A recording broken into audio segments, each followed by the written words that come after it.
Telugu Desam party ఆవిర్భావ దినోత్సవం రోజే అనంతపురం అర్బన్ నియోజకవర్గ పార్టీ కార్యాలయ నిర్మాణానికి భూమి పూజ జరిగింది. 43 ఏళ్ల పార్టీ చరిత్రలో అనంతపురం అర్బన్ నియోజకవర్గానికి సొంతంగా ఒక కార్యాలయం లేకపోవడంతో ఎమ్మెల్యే దగ్గుపాటి ప్రసాద్ చొరవ తీసుకొని పార్టీ కార్యాలయ నిర్మాణానికి శ్రీకారం చుట్టారు. పార్టీ ఆవిర్భావం రోజే ఈ భూమి పూజ అట్టహాసంగా జరిగింది. 43 సంవత్సరాలలో ఎవరు కూడా ముందుకు వచ్చి పార్టీ సొంత కార్యాలయం కోసం పూనుకున్నది లేదు. కానీ దగ్గుపాటి ప్రసాద్ వచ్చిన 7 నెలల్లోనే తెలుగుదేశం పార్టీ సొంత కార్యాలయానికి శ్రీకారం చుట్టడం ఎంతో అభినందనీయమని సీనియర్ నాయకులు, కార్యకర్తలు అనుకుంటున్నారు. అనంతపురం ఎంపీ అంబికా లక్ష్మీనారాయణ, జిల్లా అధ్యక్షుడు వెంకట శివుడు యాదవ్ పార్టీ కార్యాలయ నిర్మాణానికి భూమి పూజ చేశారు. పార్టీ నాయకులు, కార్యకర్తలు వందలాదిగా ఈ కార్యక్రమంలో పాల్గొన్నారు. అనంతరం పార్టీ కార్యాలయంలో 43వ ఆవిర్భావ దినోత్సవ వేడుకలు నిర్వహించారు. ఎన్టీఆర్ చిత్రపటానికి పూలమాలలు వేసి ఘనంగా నివాళులర్పించారు. అనంతరం పార్టీ జెండా ఆవిష్కరించారు. ఈ సందర్భంగా ఎంపీ లక్ష్మీనారాయణ మాట్లాడుతూ, పార్టీ ఆవిర్భావం రోజే కార్యాలయ నిర్మాణానికి భూమి పూజ జరగడం చాలా సంతోషంగా ఉందన్నారు. అనంతపురం అర్బన్ నియోజకవర్గంలో పార్టీ మరింత బలపడుతోందని అభిప్రాయపడ్డారు. జిల్లా అధ్యక్షుడు వెంకట శివుడు యాదవ్ మాట్లాడుతూ, దగ్గుపాటి పార్టీ నిర్మాణానికి శ్రీకారం చుట్టడం చాలా అభినందనీయమని, మళ్ళీ కొత్త ఊపు పుంజుకుంటోంది అనంతపురం అర్బన్లో అని ఆయన కొనియాడారు. అందరికీ నమస్కారం. ఈరోజు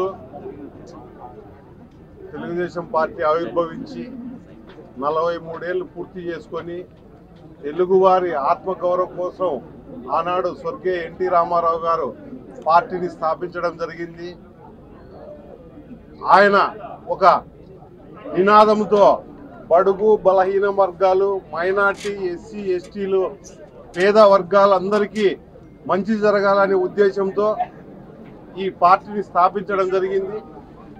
పార్టీని స్థాపించి అదేవిధంగా మహిళలకు కూడా ఆస్తిలో సగభాగాన్ని ఒక చట్టం చేయడం జరిగింది. ఇదే విధంగా మన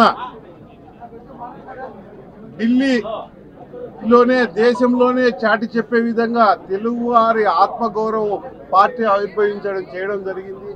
ఈ రోజుకు ఆయన చేసిన పార్టీలో మన నాయకుడు ముఖ్యమంత్రి వర్యులు చంద్రబాబు నాయుడు గారు పార్టీని ఇంకా ఎంతో ఉన్నత స్థాయికి తీర్చిదిద్ది, అదేవిధంగా ఆయన బాటలో మన నారా లోకేష్ బాబు గారు అయితే పార్టీని ఎంతో ముందుకు తీసుకుపోయి ఈ రాష్ట్రము విడిపోయినాక ఎంతో సంక్షోభంలో ఉంటే ఒక్కసారి ఆలోచించండి.